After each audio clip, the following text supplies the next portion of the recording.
అందరికీ నమస్కారం. నా పేరు శ్రీనివాస్. మీరు చూస్తున్నారు Srinu social connect YouTube channel. Friends, Anil Ravipudi the great director ఇప్పుడు ఒక స్టేట్మెంట్ అయితే ఇచ్చినాడు.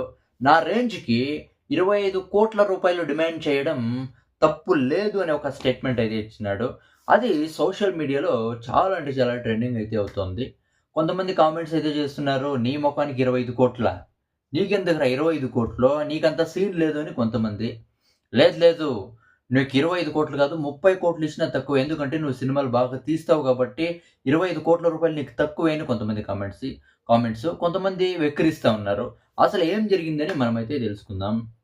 మామూలుగా డైరెక్టర్స్‌లో 100% అంటే హిట్స్ ఇచ్చిన డైరెక్టర్స్‌లో రాజమౌళి ఒకడైతే, తర్వాత మనకు గుర్తొచ్చేది ఎవరంటే అది అనిల్ రావిపూడినే. అవునా కదా!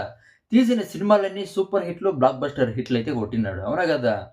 ఒక టైంలో 'శ్రీను వైట్ల' దగ్గర అసిస్టెంట్ డైరెక్టర్‌గా పనిచేసినాడు. తర్వాత స్టోరీ రైటర్‌గా మారినాడు. తర్వాత ఒక ఛాన్స్ అయితే వచ్చింది. 'కళ్యాణ్ రామ్‌తో' తీసినాడు సినిమా 'పఠాస్' అనే సినిమా. ఎంత పెద్ద హిట్ అయింది. ఒక లెక్కలో చెప్పాలంటే కమర్షియల్ హిట్. చాలా బావుంది సినిమా. అవునా కదా! చాలా అంటే చాలా బావుంది. దాని తర్వాత కొన్ని సినిమాలైతే తీసినాడు. 'భగవంత్ కేసరి', 'ఎఫ్2', 'ఎఫ్3' తర్వాత 'సుప్రీం', 'సర్లేరు నీకెవరు' ఈ సినిమాలన్నీ తీసినాడు. అన్ని సినిమాల్లో హిట్ కొట్టినాడు. అవునా గదా! చాలా మంచి డైరెక్టర్‌గా పేరైతే సంపాదించుకున్నాడు. ఇదంతా పక్కన పెడితే 'సంక్రాంతికి వస్తున్నాం' సినిమాతో మాత్రం ఒక రేంజ్ అయితే సంపాదించుకున్నాడు అనిల్ రావిపూడి. అవునా గదా! ఒక రేంజ్ అయితే సంపాదించుకున్నాడు. అంటే ఈ 'సంక్రాంతికి వస్తున్నాం' సినిమా తర్వాత అసలు అనిల్ రావిపూడి ఎంత అడిగినా కూడా ప్రొడ్యూసర్స్ ఇచ్చేకి రెడీగా ఉన్నారు. అవునా కదా! ఎంత అడిగినంటే 100,00,00,000, 200,00,00,000 కాదు. అంటే అనిల్ రావిపూడికి ఒక స్టేజ్‌కి తగ్గట్టుగా ఎంత అడిగినా ఇచ్చేకి ప్రొడ్యూసర్స్ అయితే రెడీగా ఉన్నారు. అవునా కదా! ఇప్పుడు మళ్ళీ చిరంజీవి గారితో సినిమా అయితే తీసినాడు. షూటింగ్ అయితే కంప్లీట్ అయితే అయ్యింది.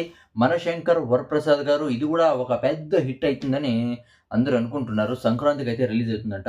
జనవరి 12. కానీ ఈ సినిమా ఇంటర్వ్యూ. మహానుభావుడు చేస్తాడు కదా ఇంటర్వ్యూ. 'మూర్తి'. ఈ 'మూర్తి' అందరితో ఇంటర్వ్యూ చేస్తాంటాడు. కొంచెం కాంట్రోవర్సీ అయితుంది కదా! అదే 'మూర్తినే'. అనిల్ రావిపూడితో ఇంటర్వ్యూ అయితే చేసినాడు. అవును, నువ్వు ఈ సినిమాకి 25,00,00,000 తీసుకున్నావంటే నిజమేనా అంటాడు. క్వెషన్ అయితే అడుగుతాడు. దీనికి సమాధానం ఇచ్చే టైంలో అనిల్ రావిపూడి ఏం చెప్తాడంటే, నేను 25,00,00,000 తీసుకున్నానా లేదా మీరు ప్రొడ్యూసర్‌ని అడగండి, నిర్మాతని అడగండి అనే ఆన్సర్ అయితే ఇస్తాడు.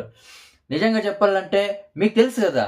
అంటే మీరు చెప్పినంత అమౌంట్ నేను డిమాండ్ చేయడంలో తప్పు లేదు అని ఒక స్టేట్మెంట్ అయితే ఇస్తాడు. ఇది జరిగిండేది. నిజంగా చెప్పాలంటే అనిల్ రావిపూడికి ఒక రేంజ్ అయితే ఉంది ఇప్పుడు. అవునా కదా! 25,00,00,000 ఇస్తారు నాకు అంటే అంతైతే తీసుకోలేదు నేను. 25,00,00,000 రూపాయలైతే నేనైతే తీసుకోలేదు.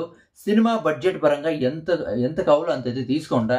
కానీ ఆ 25,00,00,000 తీసుకునే రేంజ్ నాకుందా లేదా మీరే చెప్పండి. అంటే 25,00,00,000 తీసుకునే రేంజ్ నాకుంది, తప్పు లేదు అని ఒక స్టేట్మెంట్ అయితే ఇచ్చినాడు.